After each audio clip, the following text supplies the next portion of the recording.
అందరికీ నమస్కారం.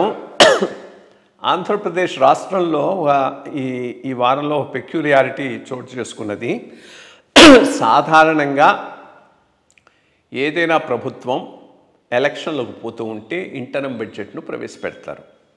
Interim budget ఎందుకనంటే వాళ్ళు తిరిగి వస్తారు అనేటటువంటిది ఎవరూ చెప్పలేరు కాబట్టి ఎవరు వస్తే ఆ ప్రభుత్వం ఫుల్ బడ్జెట్ను ప్రవేశపెడుతుంది.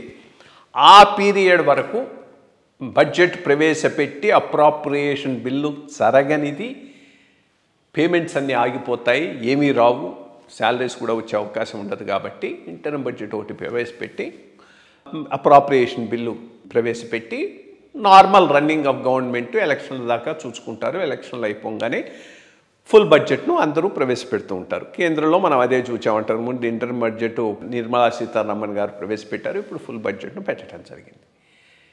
పెక్యులియారిటీ ఆంధ్రప్రదేశ్లో ఏంటంటే, ఆంధ్రప్రదేశ్లో ఎన్నికైనటువంటి ప్రభుత్వం మళ్ళా రెండో ఇంటరమ్ బడ్జెట్ను ప్రవేశపెట్టడానికి నిర్ణయించుకున్నది. అది కూడా ఆర్డినెన్స్ ద్వారా ఇవ్వటం జరిగింది. ఈ అవసరం ఎందుకు వచ్చింది నాకైతే అర్థం కాలేదు. ఒకటి, చాలామంది చెప్తున్నది ఇది ఏంటంటే, ఇది మేనిఫెస్టో తలకు మించి మోపెడైన మేనిఫెస్టో పెట్టుకున్నారు కాబట్టి ఆ మేనిఫెస్టో అమలుకు అవకాశం లేదు బడ్జెట్లో, అందుకోసం ఇంటర్మ్ బడ్జెట్ పెట్టి దాని ద్వారా దాన్ని దాటవేయటానికి ప్రయత్నం చేశారు అని. బట్ ఎన్నాళ్ళు దాటవేస్తారు? ఇది 5 సంవత్సరాల ప్రజల మ్యాండేట్ తీసుకున్న ప్రభుత్వం. సో 5 సంవత్సరాల్లో ఎక్కడో చోట ఈ మేనిఫెస్టోను గురించి ప్రభుత్వం మాట్లాడాల్సే ఉంటుంది. సో అట్లాంటప్పుడు ఇది పోస్ట్పోన్ చేసినందువల్ల ప్రభుత్వానికి వచ్చేటటువంటి లాభం ఏంటి?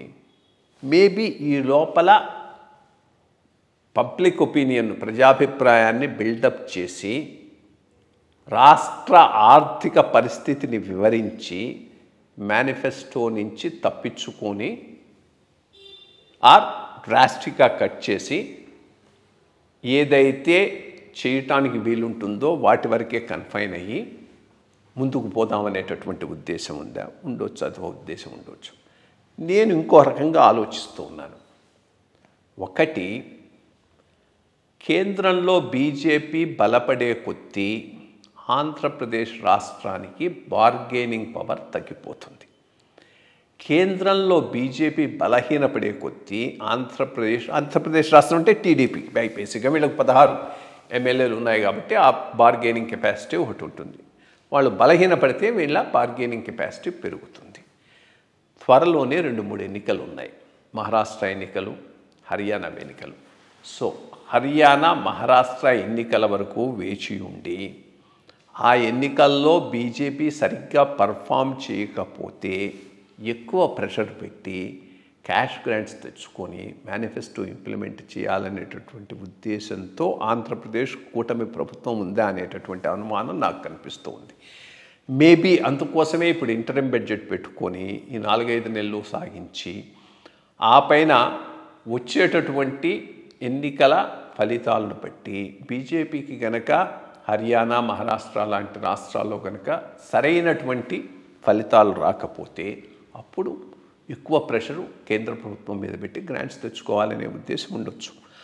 అటువంటి ఉద్దేశంతో పెట్టినటువంటి ఇంటరమ్ బడ్జెట్ ఏమో అనేటటువంటి అనుమానం అయితే కలుగుతూ ఉన్నది. బట్ ఏదైనా కానీ రెవెన్యూ సైడు అసెస్ చేసుకున్నటువంటి వీళ్ళ రెవెన్యూస్ రీజనబుల్గా ఉన్నాయి. అంటే బాగా ఇన్ఫ్లేట్ చేసి తెలంగాణ బడ్జెట్ అవుపిస్తున్నది. వీళ్ళ బడ్జెట్ అంత ఇన్ఫ్లేట్ చేసినట్టుగా అనిపించడం లేదు. ఎక్సెప్ట్ లోనింగ్ చాలా 70,000 కోట్ల దాకా లోనింగ్ చూపెట్టుకున్నారు. మరి అంత వీలవుతుందో లేదో చూడాల్సినటువంటి అవసరం ఉన్నది. ఇంత మటుకు కేంద్రం నుంచి వచ్చినటువంటి ప్రామిసెస్ ఎక్కువ క్యాపిటల్ ఎక్స్పెండిచర్కే వచ్చాయి కానీ క్యాష్ గ్రాంట్స్ ఏమీ రాలేదు. మరి క్యాష్ గ్రాంట్స్ లేనిది ఈ మేనిఫెస్టోని ఇంప్లిమెంట్ చేయడం జస్ట్ అసాధ్యం. సో దానికి వేచి చూచేటటువంటి ఉద్దేశంతో పెట్టిన ఇంటరమ్ బడ్జెట్ లాగానే ఈ రెండో బడ్జెట్ అవుపిస్తుంది. ఇది చాలా అన్యూజువల్, ఎక్కడా జరగదు. బట్ ఆంధ్రాలో జరిగింది. నేను అనుకోవటం ఇది కారణమై ఉండొచ్చు. రెండోది అఫ్కోర్స్ పబ్లిక్ ఒపీనియన్ను కూడా దీనికి అనుగుణంగా బిల్డప్ చేసుకోవాలనేటటువంటిది కూడా ఉండొచ్చు. చూద్దాం ఫైనల్గా ఏమొస్తుందో. Final budget. ఈ లోపల మహారాష్ట్ర, హర్యానా లాంటి రాష్ట్రాల్లో ఎన్నికల్లో ఎటువంటి రిజల్ట్స్ వస్తాయో వాటి ప్రభావం ఎట్లా ఉంటుందో తప్పకుండా చూడాల్సిన అవసరం ఉన్నది. Thank you.